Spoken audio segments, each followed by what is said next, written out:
Hi, Sally.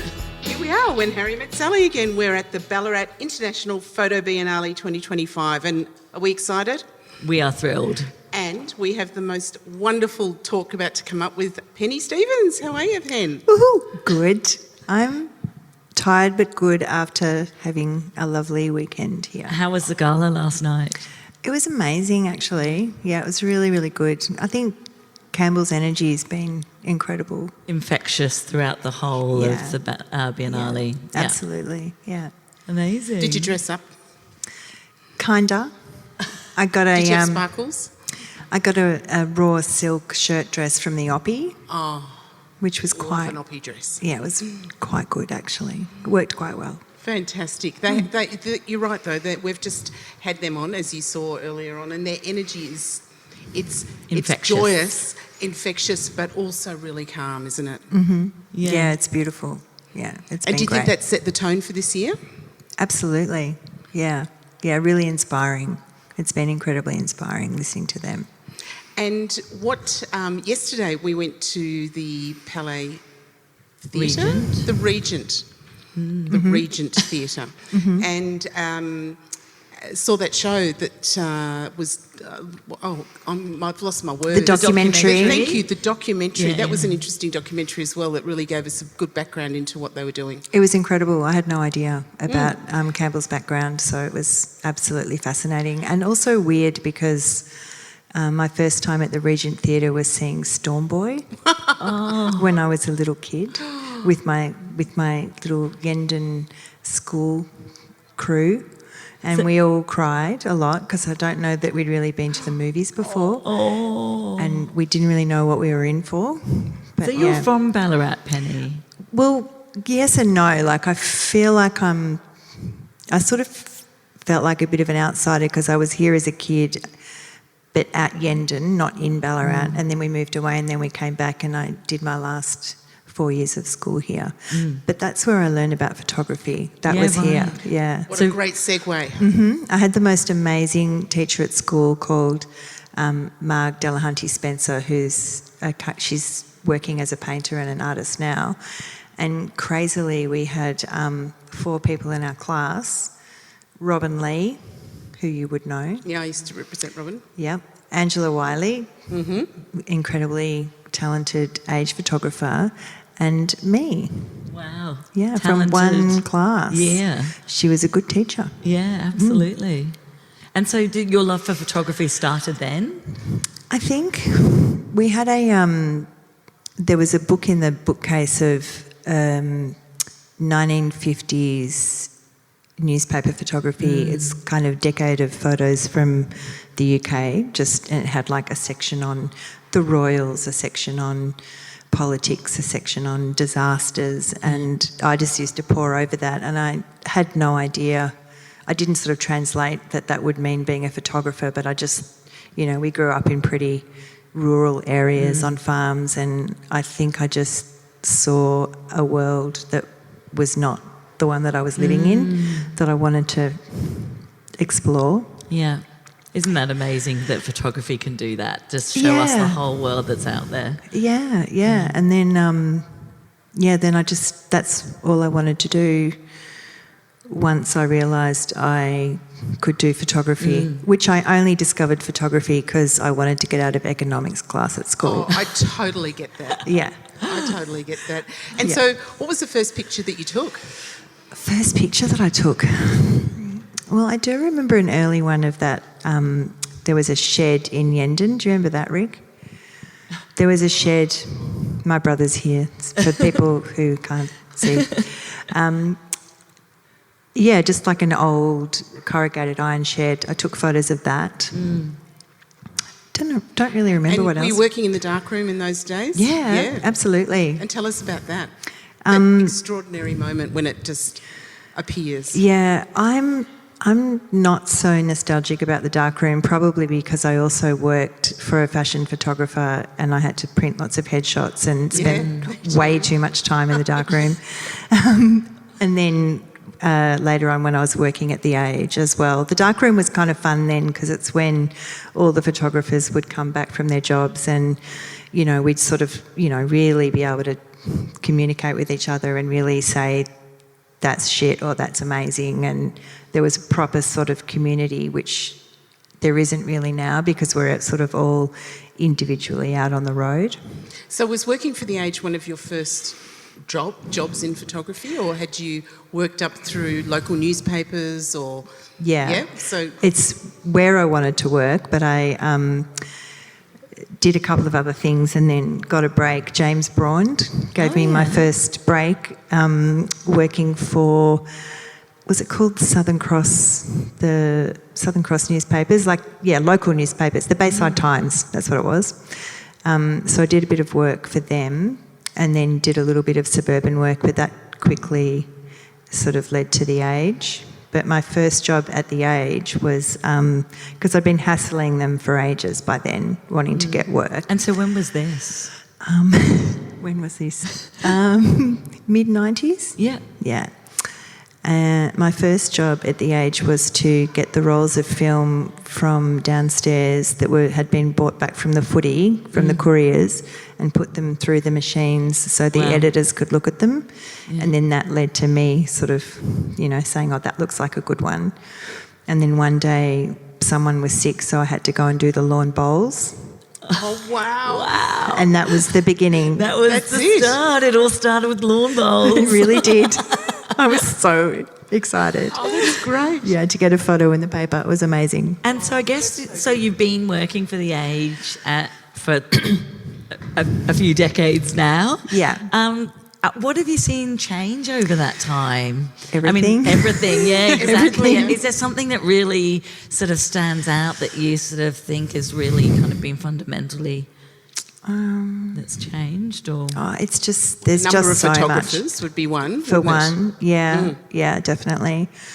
In some ways, everything's changed, and in some ways, nothing has. Like I was the last female photographer on staff, and now there aren't any. So I feel like that's not very well represented even now.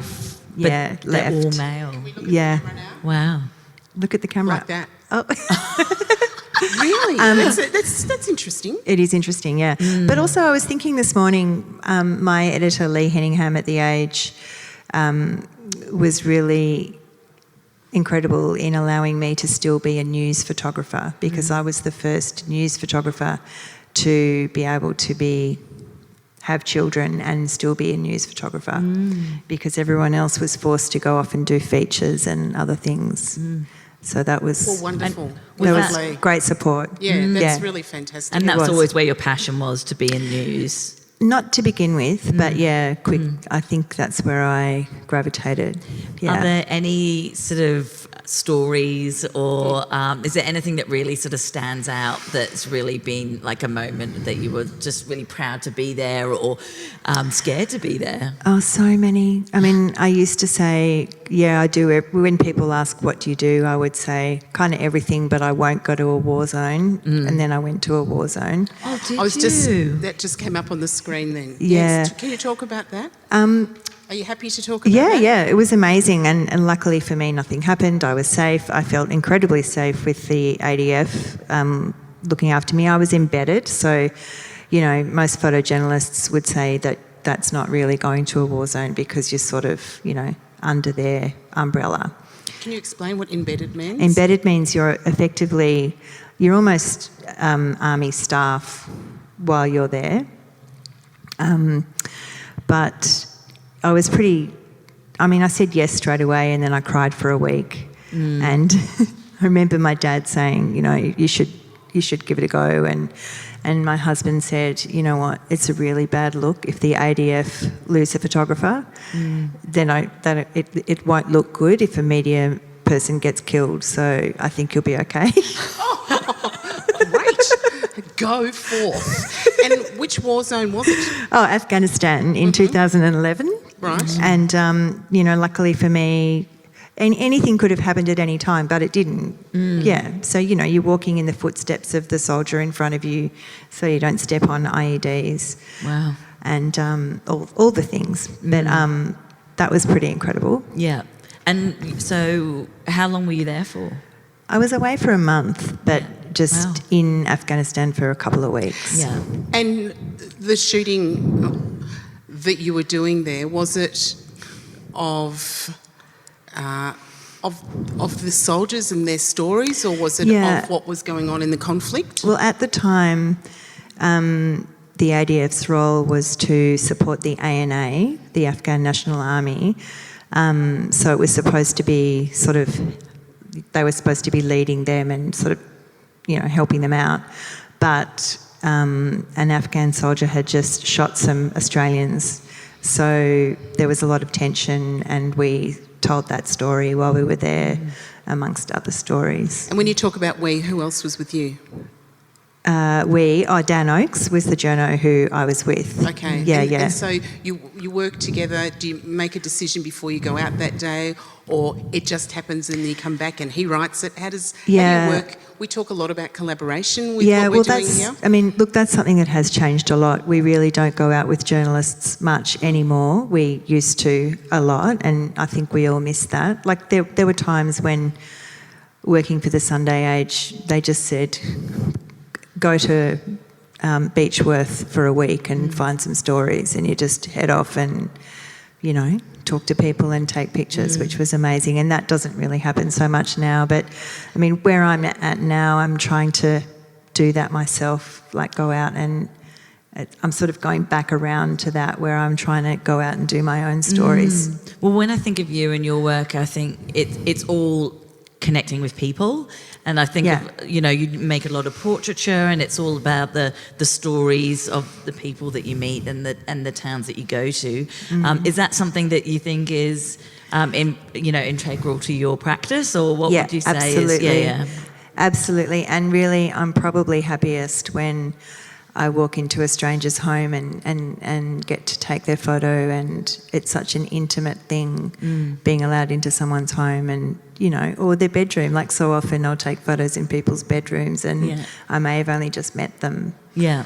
That takes a lot of skill to be able to go into someone's sanction and trust, isn't it? That they trust you to allow them to do that too. Do you take time to get to know them first? Yeah, absolutely. Sometimes you don't need to, but absolutely. You've got to be always listening. Like the pressing the button is such a tiny part of it. It's so much about communication, trust. Especially as a freelancer these days, it's all about integrity. That's number one. The way you interact with everyone when you've got a camera is really being important. Prepared, and also being prepared to be unprepared when you get in there and whoa, didn't expect this. Yeah, like doing an interview yesterday and I didn't know what it was about. Wow. And do you know what this one's about?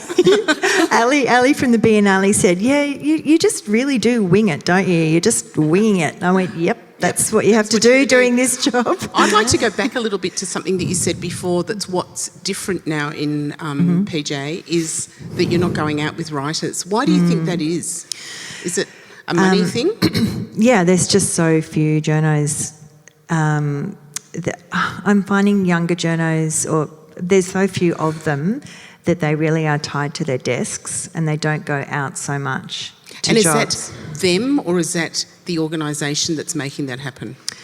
It's lots of things. It's just resourcing. There's just not enough people, so they've got to produce so much work that they don't go. They don't have time. And is that budget driven as well? Of course, yeah, absolutely. There's so few people working, for example, at the Age now compared to how it used to be. Yeah. Can we talk a little bit about, so obviously you're a news photographer and you work for The Age, but you also make your own projects as well, and like to kind of go up, create outside of that space. Can you talk a little about that? Yeah, I also work for The Guardian as well, so I've been mentioning The Age, but I do a lot of work for them, and they are delightful to work for because of the way they run their pictures. Yeah. I'm sort of doing a few different things at the moment. I just got back from a trip to the Northern Territory where I'm sort of developing a few stories that I shot up there, and I did a bit of Guardian and The Age work while I was there to sort of help cover the costs. I've started a little print store, which is kind of personal work, just about, the first series is about, it's called I Carry Your Heart in My Heart, and it's about seeing the light in my own home and having, gratitude for my own home and that kind of thing. And Penny, where can people see that? That's a print store, which is kind of not online, but will be again shortly. Okay. And I did a solo exhibition called Roller Door of artists in their studios, just like a local community thing a couple of years ago. Yeah. Yeah, which was really fun. We saw that project the other night. It's really beautiful. Yeah, and so I'm doing a couple of workshops around photographing artists in their work, in their spaces, and we photographed here Madison Trezise, who's a ceramicist, and she was incredible, just allowing us into her home. Amazing. As part of this workshop for the Refocus retreat, and there was suddenly she had 20 people in her home, and she coped really well. She was amazing. Did she get covered in clay? Yeah, she got all, her hands got really dirty. It was great. Nice. So you're, in a few weeks' time, you are on a panel of women, a female discussion on women shaping photojournalism. Yep. And on that panel is Carla Gottgens, yes. and Christina Simons as Yeah, well. yeah. So that is on the 14th of September from 2 till 3 at the Ballarat International Foto Biennale. Can you talk a little bit about why that's important for you to kind of be on a panel discussing women in photojournalism? Yeah, well, it's a bit of an honour. I always have a bit of imposter syndrome. I think if you're a working photographer doing that sort of work, you're kind of doing other things as well. So I'm kind of a newspaper photographer, a photojournalist, a corporate photographer, which half the time photojournalists don't talk about the fact that they do that work to help pay the bills. I'm going to touch on that shortly, but we'd love to hear about this talk. It's always it's more important than ever to be talking about photojournalism, because photojournalism is more important than ever in this ridiculous era of fake news. Where did that even become a thing? But it's such a thing now. And of course with AI as well, I think telling real stories about real people's lives has always got a place and is even more important. And I think with the splintering of the mainstream media, it's kind of harder to get stories out there and harder to find real news. Yeah. So it's more important than ever. I think I've been saying that for 30 years, but it's true, and truer, I think. Well, your voices are getting louder and louder now, though, too, aren't they? Yeah. I think there's many more people talking about it than ever before, and there's so many more platforms that's to true. talk about it on. Yeah, I mean, the fact that we've now got the New York Times and the Guardian doing really good work in that space in Australia, I think is really helpful. It's not just about News Corp and what was Fairfax Media. So and three powerhouse women. Yeah. As well. Yeah, well, Carla's... We better come back up for that. Carla's amazing. Yeah, Christina's amazing. Well, Christina was on our podcast, Yeah. our second season. Yes. That we've just done. Yeah. Which was really wonderful to talk to her as well. And you mentioned before about your other world of photography, which is your corporate world. Can you talk a little bit about that and why the need to do that for everybody that's listening? Yeah, to pay the bills. But also it's actually quite delightful. Like it's mostly ex-journos who are now working in public affairs at hospitals or things like that. So I do quite a lot of work for Western Health, and it's the same work. Like I'm still documenting what's going on. I do it in pretty much the same way that I would for the media, except that they're paying for it. But it's also important work that gets documented. Like I documented COVID for them, and so I actually had access that mainstream media didn't have. during that time. And I think that's a really clever way for you as a photojournalist and a newspaper photographer to work in the corporate sector rather than selecting to work in advertising, for instance. Yeah. You know, because it's such a different world. And so you are able to stay true to yourself and true to the sort of work that you do. Exactly. It's really important, yeah. I politely decline if someone asks me to work and I'm not aligned with their values. Yeah, I think that's something that from what, getting to know you over the last few years, that really I respect so much in you, Penny, that you have real values and ethics and you really stay true to them. And that's no matter whether you're working commercially or for news. And I think I really, really respect that. Thanks. And Pen, with the world of photojournalism that we've talked about now and the changes that we have seen in the last 30 years as photographers, where do you see the rest of photography going for you personally, but also for the industry? Yeah, I got asked this yesterday. Oh no, I wanted it to be, I'm going to change it if you got asked it yesterday. I don't know, but I think it's like right now everyone's terrified about AI, and for me it's probably like, when CDs came in and everyone thought records were dead, or when people thought books were dead, or, magazines seemed dead but something else has taken their place. And the video stores. And the video stores. Do you know, I still love the video stores. I'd go and ask like a Brushes here in 15-year-old Ballarat. guy with earrings all over his face and tattoos, what's a good movie? And then I'd think, he's not going to know what I like, Anyway, that's me in video stores. You keep going. I'll shut up. Go.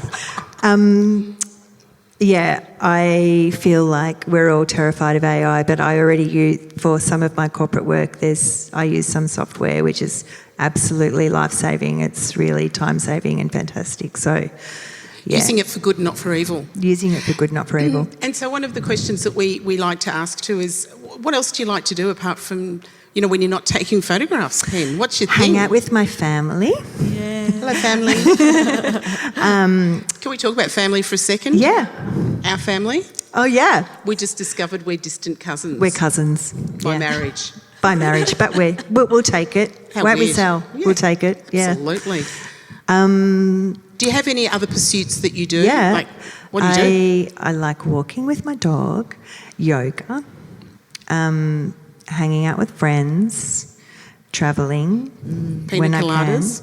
Huh? Pina coladas? Pina coladas in the rain. Yeah. another Yoga creative- and family, Yeah, mainly. beautiful. Yeah. I was sort of getting down the path of another creative pursuit. Are you doing anything that's creative that's not photography? No. Nah. You're hanging out with I have no time for that. Yoda? Yoda? Yoda. Is that Yoda? It's not Yoda, is it? It's your dog. Oh, my dog is Ari. I didn't know what you were talking about. What are you then. trying to say? Well, what were you saying? Yoda? Yoga. Oh, yoga. Don't worry, I'll just clean my ears out. Well, on that note, I think it's actually time that we wrap up. We've got wonderful Fong Nguyen coming up next. One thing. Yeah. Go and see. I've forgotten how you say her name. Is it Catherine Or Catherine Leroy? Leroy. Yeah. That looks amazing at the Biennale. Can't wait to see that. Yeah, there's so many wonderful exhibitions up here that we've She got to was find extraordinary. time. Yeah. Right. Yeah. Yeah, we've got to check her out. Brilliant. And yes, your talk will be on Sunday, 14th of September, so we'll be maybe trying to get back up for that one as well. 2 But p.m. thanks so much for... Thank you both. It's been such a privilege and such a delight to hang out with you both. You too. Oh, you too, We love Pen. you. Thank you so much. And I hope everyone's enjoyed looking at Pen's work going through there. And to look at more of your work, what's your website, Pen? By pennystevens.com. There we go. Or Fantastic. pennystevens.com for my other website. Oh, okay, there's two. Brilliant. Okay. All right. Thank you so much. Penny. Bye. We'll be Bye. back with Fong soon. Bye, Harry. Bye. Wow, wasn't that another fantastic episode? So much fun. And Harry, none of this is possible without the fantastic help we've had from, take it away. Shaquille Raymond, what a rock star audio engineer. I like that. Martin Stevens, my husband, for his guitar prowess on the intros and outros. and Shani Power, who is doing all of the behind-the-scenes photos and design of everything to do with the Instagram posts. Thank you all so very much to help us get our podcast out. We'll see you on the next one. We will. It's been wonderful, Harry. Thanks, darling. Bye-bye. Bye.